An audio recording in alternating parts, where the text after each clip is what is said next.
Hello. Hello. Are you listening to me? Is it okay?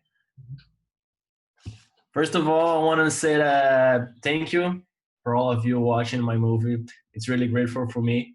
And I want to say that I'm Brazilian, so I'm apologizing for my bad English. I'm like 6 months without saying any words, so I'm like, oh, I'm nervous. I was talking with Alicia, and I want to explain that this movie that I record, it was about something that I was feeling in that moment, and it's more for me than for the public.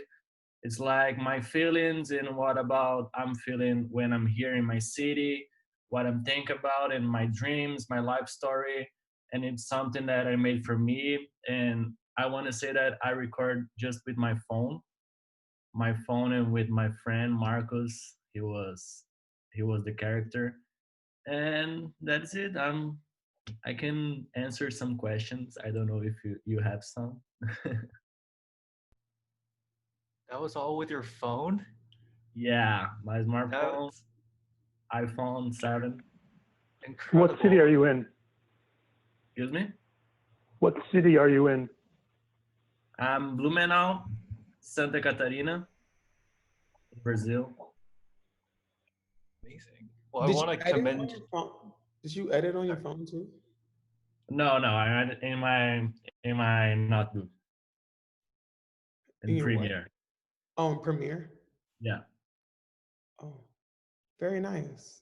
I didn't know it was shot on your iPhone. That's what's up. That looks really good for your iPhone. Thank you. Yeah, I just say this in the end of the movie because if you say before that, it's like people say, "Oh, so it's not good." So you need to say after the movie. Okay. I mean, I can kind of just jump into some of the notes that I wrote.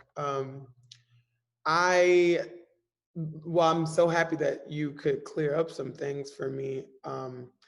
It seems like your film is like very sentimental. Like this is something that like you said, it you were going through it. This is like emotional. Um, there's a little twitch effect that you use that's often used in horror films, and it gave it. I was. It's a little scary. It's a little scary. I think if you remove that, we can. I don't even think you need all those effects. I think it would be really cool if you did a single shot.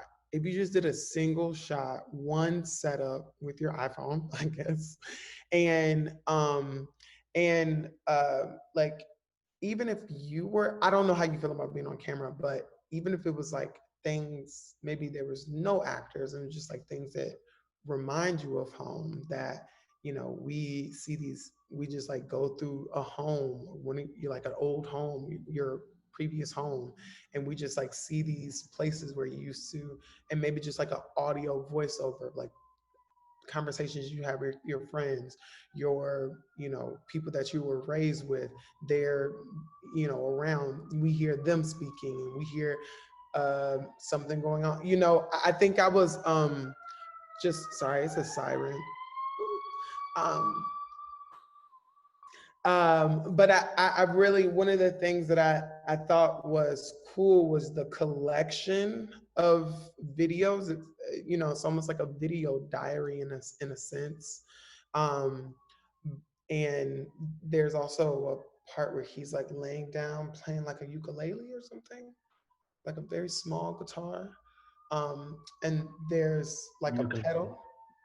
I thought that was really beautiful. Just like one petal kind of falls. Um, but yeah, I think because there's an emergency going on. I'm so sorry.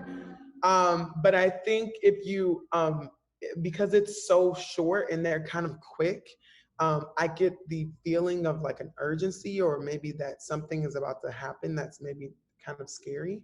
What do we are, what we dream? What does that mean to you?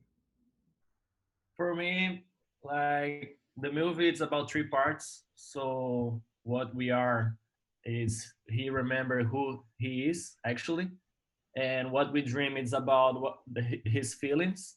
Like he was dreaming about playing ukulele, and he was dreaming about his friends and his childhood. So it's like that, and the end of that, he's remember about all of this, and he's like, I can't support this anymore. I don't know if I want to live this. So it's kind of end of that. If I can chime in, so I like the horror feeling of it because I definitely got that too. I think that if you wanted to continue to go in that direction of an eeriness, I think one, removing the text and kind of leaving it for the audience as opposed to guiding us will help. And then I almost think that if you put the what we are segment before the what we dream segment, that will also feed into that horror feel that you're already organically in. The last part is where it kind of lost me. I think you did a great job with like your color story. I could tell that that was extremely intentional, the way that you used color throughout the film and the way that you highlighted your location with what you put on him, with the props that you used. I really appreciate that.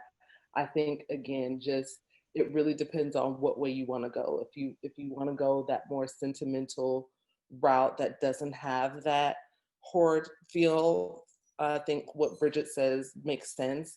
But if you kind of want to stay in that lane, which is, I think, what you organically were drawn to, I think just rearranging and then also thinking about how you want to wrap it up will help that a lot, because I think what you already have is really, really solid. It's just a matter of positioning and seeing that idea all the way through.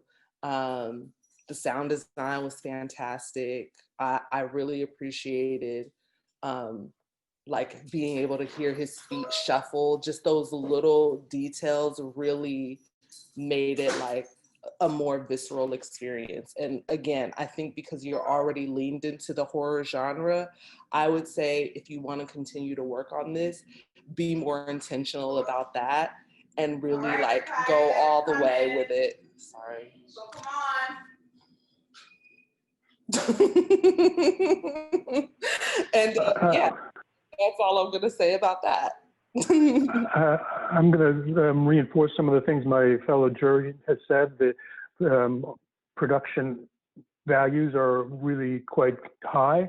And I think that in terms of the psycho space, you've done an excellent job of producing one which we get embedded in. I wish, this is just a wish, that somehow it was connected to the urban context, of somehow that the private was also embedded in a public space, so that we could understand some relationship that you had to the locale.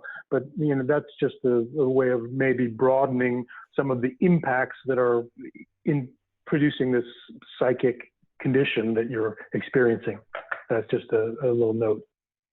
And last thing I'll say, I want to commend you for the video production quality. The blend between the soundtrack and the effects was crispy, and really appreciated all of that.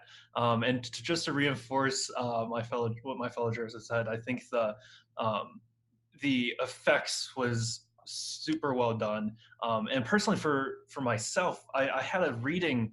I mean, similar to like this kind of horror genre kind of reading, the flicks and all. And it made me think, there's like an uneasiness with what happened in the past, and it made me think maybe there was something like almost traumatic that might have happened, because the narrative says, forgetting about the city that he used to live in the childhood, like I'd be curious then, is like, what is it? I know you said this is a very personal film for yourself, so of course you don't have to elaborate, but I can see this was almost like a trailer for like a larger horror film, like something traumatizing happened to this person at one point in the urban fabric, and he doesn't want to go back, maybe something along those lines. And I thought it's very fertile for further development.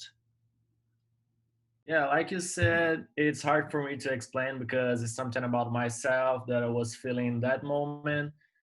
But when you said about the music and the soundtrack, I'm really grateful because I love it actually.